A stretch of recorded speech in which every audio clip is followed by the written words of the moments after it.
Hello and welcome. Me llamo Sunny. My name is Sunny. Vamos a aprender español. Let's learn Spanish. So today, hoy, we're going to talk about the noun. That is el nombre or sustantivo in Spanish language. So first of all, noun is a word used to indicate any person, place or thing. And next is why it's very important to dedicate one lesson over noun, because actually I have two reasons. Number one is noun in itself is something very important in every language. In fact, if we talk in detail about the noun, we get to know that 25% of all the words used in a language are nouns, or in every 4 words, one word is noun. So if you know the noun in detail, learning the language becomes much more easy. Okay?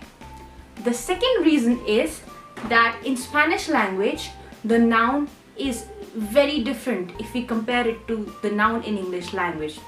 And the main reason is, in Español, todos los nombres tienen género, masculino o femenino. That means in Spanish language, all the nouns have genders, masculine or feminine. In English language, we don't know about the concept of gender, but everything which is non-living, for example, pen, whiteboard or table, they don't have gender. But in Spanish language, everything that exists has gender, and it makes the whole process of noun, how we assign a gender to noun, quite complicated. So it's very important to actually pay a lot of attention towards the noun in Spanish language. Okay? So let's get started.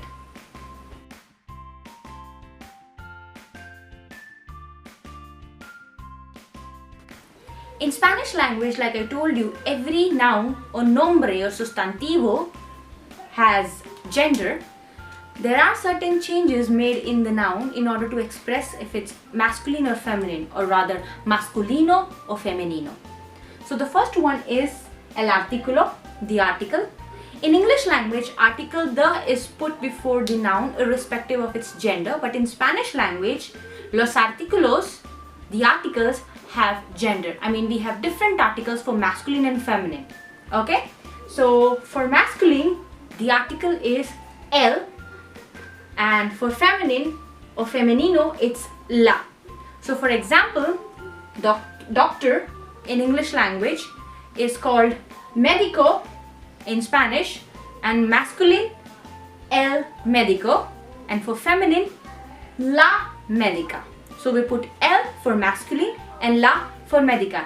And I would suggest you to learn every word with el or la, because if in the beginning only you learn the gender of a new noun, it would be easier for you and you would be saving a lot of time, because later on you have to get back to that word and actually learn the gender of that noun. Okay? So always learn everything new with el or la. So el médico, la médica, something like that. Okay? Now, other than this el and la, there's another difference between these two, which is the termination or la terminación. So la terminación is the other thing which has to be taken care of. If the termination or la terminación is in o, it is the masculine sustantivo in Spanish language, and if the termination or la terminación is in a, it is feminine sustantivo. Okay? So for example, child in Spanish language, if it's masculine, would be niño, and like I told you, always add el or la, so it would be el niño for masculine and la niña for feminine. Okay? But sometimes the masculine and feminine are not as simple as niño y niña. There are a lot of differences. It's not only the o and a thing. The words for masculine and feminine are altogether different. For example, over here I have hombre y mujer. So hombre actually is man, okay, and mujer is woman. Okay, so sometimes we have different words, diferentes diferentes palabras for masculine and feminine. And the other example is buey y vaca. So this buey is ox y vaca is cow. Okay, so we should rather call them el hombre because it's masculine, or el buey, and la mujer, the woman, or la vaca, the cow. Okay, so the examples that I included in this video were quite predictable. Everything which was masculine is supposed to be masculine according to an English speaker, and everything which is feminine has to be feminine according to our perception as English speakers. But in Spanish language, everything that exists has gender. I mean, what if I ask you to give gender to a table or a chair or anything, I mean a wall? It would be quite surprising for an English speaker, but in Spanish language it happens, and the rules that influence how something becomes masculine or feminine are very complicated, and there are so many exceptions. So I always suggest the students to learn a new word with el or la so that you already know the gender. For example, marker is rotulador, so I would ask you to learn marker in Spanish as el rotulador, so you already know that it's masculine. Okay, if you want to know the system which influences how something becomes masculine or feminine in detail, please check out the next video. Okay, so now we know that if a noun ends with o, for example niño, male child, it's masculine, and if it ends with a, that's niña, it's feminine, female child.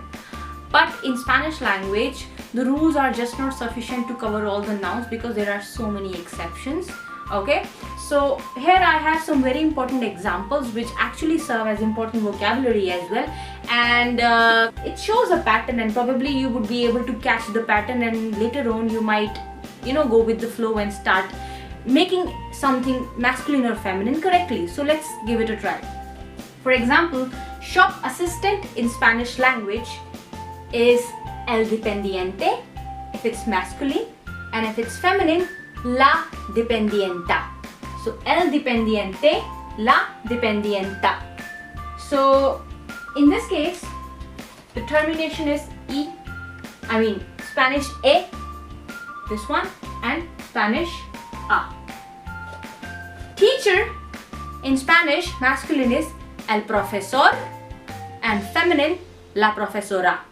Okay, so it's actually ending with the consonant sound, and we add a or a de español to it to make it feminine. El profesor, la profesora.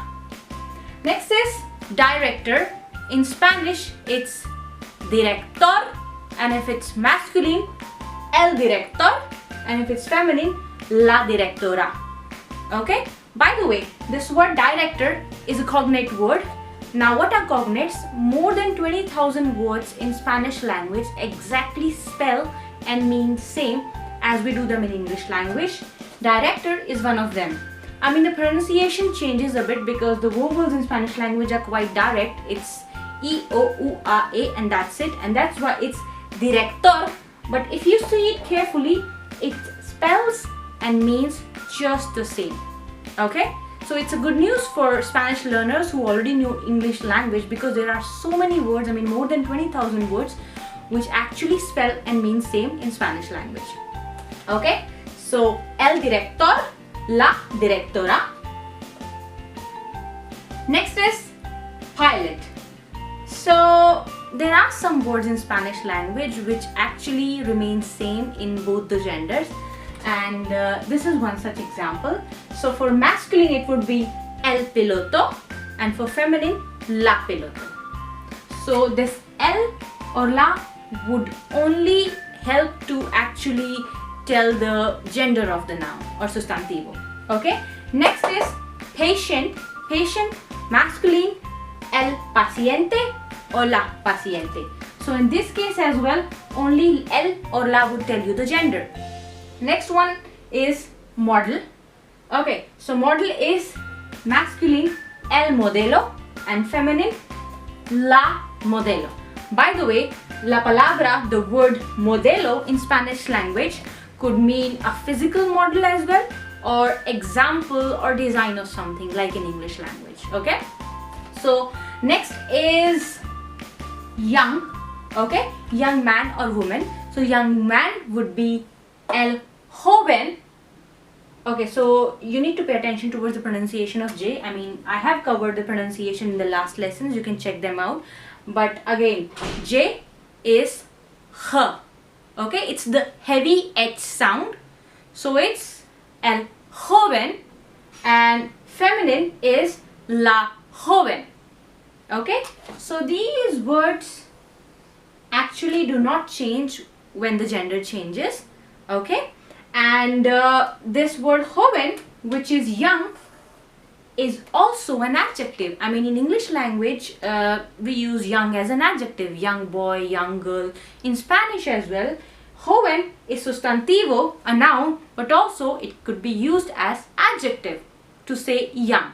Okay, and the list continues. I mean, for example, the male student would be el estudiante, and the female student would be la estudiante. So we have the termination of ante or anata. They are not changing at all when the gender changes. Or if we have termination of ista, for example, pianist would be masculine el pianista, and feminine would be la pianista. Or artist would be masculine el artista, and feminine la artista. Now, some nouns have different terminations which actually do not follow any general rule.